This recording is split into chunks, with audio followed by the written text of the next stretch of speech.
அதுல வர அந்த தண்ணியில என்எல்சில இருந்து வரக்கூடிய, அதாவது நெய்வேலி லிக்னைட் கார்பரேஷன்ல இருந்து வரக்கூடிய அந்த மாசு படிஞ்ச தண்ணி, சாம்பல், அத்தனை சாம்பலும் நிலக்கரி எடுத்துட்டு மிச்சம் வர அத்தனை சாம்பலும் சுத்திகரிப்பே பண்ணாம அப்படியே நார்ல கலக்குது.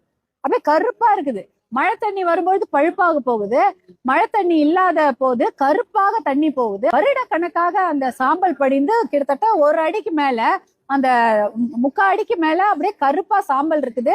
விவசாயிகள் அங்க விவசாயம் பண்ணவே முடியல. எந்த விவசாயம் பண்ணாலும் அது பெரிய லாபத்தை கொடுக்க முடியல. அவங்களால அந்த அந்த நெல் பயிரையோ வேற எந்த விவசாயத்தையோ காப்பாற்ற முடியாத ஒரு நிலைமைக்கு அவங்க தள்ளப்பட்டிருக்கிறாங்க. ரொம்ப கஷ்டமா இருக்கு. இந்த பகுதியை எப்படி ஸ்ரீமுஷ்ணத்தை டெல்டா பகுதியாக அறிவிச்சாங்களோ அதே போல இந்த பகுதி அறிவிங்க. ஏன்னா இதுதான் உரிமைக்கு வாய்ந்த பகுதி. இது கடைமடை பகுதி.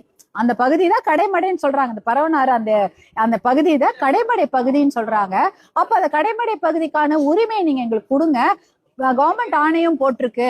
அப்படி இருக்கும்பொழுது அந்த கடைமடை பகுதிக்கான உரிமையை கொடுத்து டெல்டா பகுதியாக அறிவிங்க அப்படின்றத ஒரு விஷயமா சொல்றாங்க. அதே போல என்எல்சி நிர்வாகம் சுத்திகரிக்கப்படாம அந்த தண்ணி அனுப்புறாங்க. அதாவது உள்ள சுத்திகரிப்பு நிலையம் இருக்கிறது, ஆனா அந்த சுத்திகரிப்பு நிலையத்துல இருந்து தண்ணிய சுத்திகரிக்கப்படாம அப்படியே முழுசா அனுப்புறாங்க. சென்ட்ரிஃபியூஜல் சிஸ்டம்ல அதை சுழற்சி முறையில அப்படியே சுத்தி சுத்தி விட்டுச்சுன்னா அந்த சகட தண்ணியாவும் ஒரு சுத்திகரிக்கப்பட்ட தண்ணி பரவனாறுல கலக்கணும். ஆனா அப்படிலாம் எதுவுமே செய்யறது இல்ல.